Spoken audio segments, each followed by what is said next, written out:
सल्तनत नूराबाद ख्वाबों की सरजमीन थी।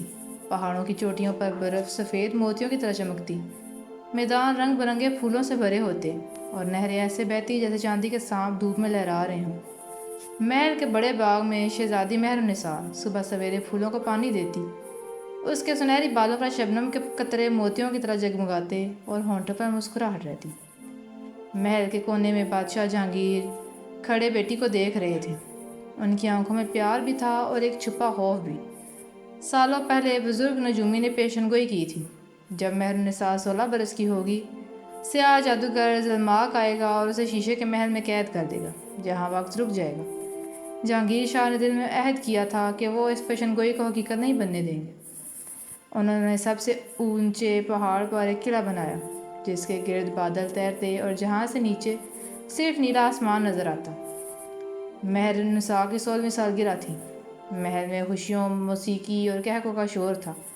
चरागा इतना कि रात का अंधेरा भी शर्मा गया, मगर अचानक आसमान पर सुर्ख बादल छा गए। हवा सर्द हो गई और ज़मीन थरथराने लगी। लोगों के कदम रुक गए, साज खामोश हो गए। महल के बड़े दरवाजे पर एक लंबा साया नमूदार हुआ। वो था ज़लमाक, स्याह चादर, लंबे बाल और आंखों में सुर्ख शोले, हाथ में एक शीशे की लाठी जो चांदी में चमक रही थी। ज़लमाक ने कहा, जहांगीर शाह, किस्मत से कोई नहीं बचता। बादशाह ने कहा, ज़लमाक, अगर तूने मेरी बेटी को छुआ तो ये सल्तनत तुझे भूलने नहीं देगी। ज़लमाक ने कहका लगाया, लाठी ज़मीन पर मारी और एकदम महरुन्निसा के गिर्द चमकता हुआ शीशे का दायरा बन गया। लम्हे भर में वो गायब हो गई और किला सुनसान रह गया। इस खबर ने पूरे हित्ते को हिला दिया। कई शहजादे बातें बनाते रहे, मगर आगे बढ़ने की हिम्मत किसी ने न की। सिर्फ एक शख्स महल के दरवाजे पर पहुंचा, शहजादा आज़र। वो एक बहादुर मगर आजिज़ दिल का मालिक था, तलवार का माहिर और इल्म जादू का भी शागिर्द। उसने बादशाह के सामने झुककर कहा, जहांगीर शाह, मैं आपकी बेटी को वापस लाऊंगा, चाहे 7 जहानों का सफ़र ही क्यों ना करना पड़े।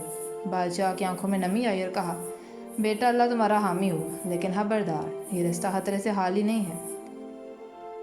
पहला सफ़र आज़र को बर्फ़पोश पहाड़ों के पार ले गया। वहाँ एक सुनहरी इक़ाब सदियों से कैद था। उसके पैरों पर बर्फ़ जमी थी। आज़र ने अपनी तलवार से जंजीरें काटी। उक़ाब ने शुक्रिया अदा करते हुए कहा, ऐ इंसान, तुमने मेरी जान बचाई। ये लो वक्त का पर, जब ये हवा में घूमेगा, लम्हा तुम्हारे हुक्म पर रुक जाएंगे। और इसके बाद आज़र तारों की कान में पहुंचा, जहाँ अंधेरा इतना गहरा था कि सांस भी भारी लगे। एक बोने ने कहा, यह पत्थर अंधेरे में रोशनी तलाश करने वालों को मिलता है। आज़र ने अपनी आंखें बंद करके दिल में उम्मीद महसूस की, और एकदम रोशनी के पत्थर ने उसकी हथेली को गर्म कर दिया। आखिर में वो आइनों के गार में गया। यहाँ हर आईना उसके सामने एक नया चेहरा लाता, गुस्सा, खौफ, मायूसी। सबसे बड़े आईने में उसने अपने वालिद की मौत का मंजर देखा। आंखें बंद करने की बजाय उसने हकीकत को कबूल किया। आईना चमक उठा और उसके हाथों में आ गया। शीशे का महल समंदर के बीच खड़ा था। बादल उसके गिर्द ऐसे घूम रहे थे जैसे किसी राज की हिफाजत कर रहे हों। आज़र ने वक्त का पर घुमाया, लम्हा रुक गया।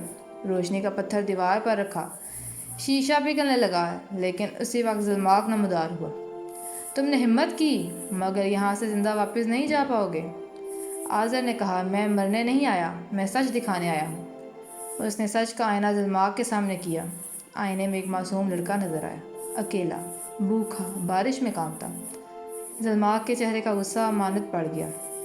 ज़लमाक, मैं भी कभी बादशाह का बेटा था, मगर दुत्कार दिया गया हूँ। आज़र ने कहा, हम सब के ज़ख्म होते हैं, मगर मोहब्बत ज़ख्म भर सकती है। ज़लमाक ने लाठी नीचे कर दी। जादू टूट गया और महरुन्निसा आज़ाद हो गई। वापसी पर सल्तनत में जश्न मनाया गया। महरुन्निसा और आज़र के दिल एक दूसरे की तरफ माइल हुए, मगर उन्होंने जल्दी में फ़ैसला ना किया। महरुन्निसा ने कहा, पहले हम अपने लोगों के ज़ख्म भरने जाएंगे, फिर अपनी कहानी लिखेंगे। यूं फूलों की शहज़ादी और बहादुर शहज़ादे की दास्तान नस्लों तक सुनाई जाने लगी।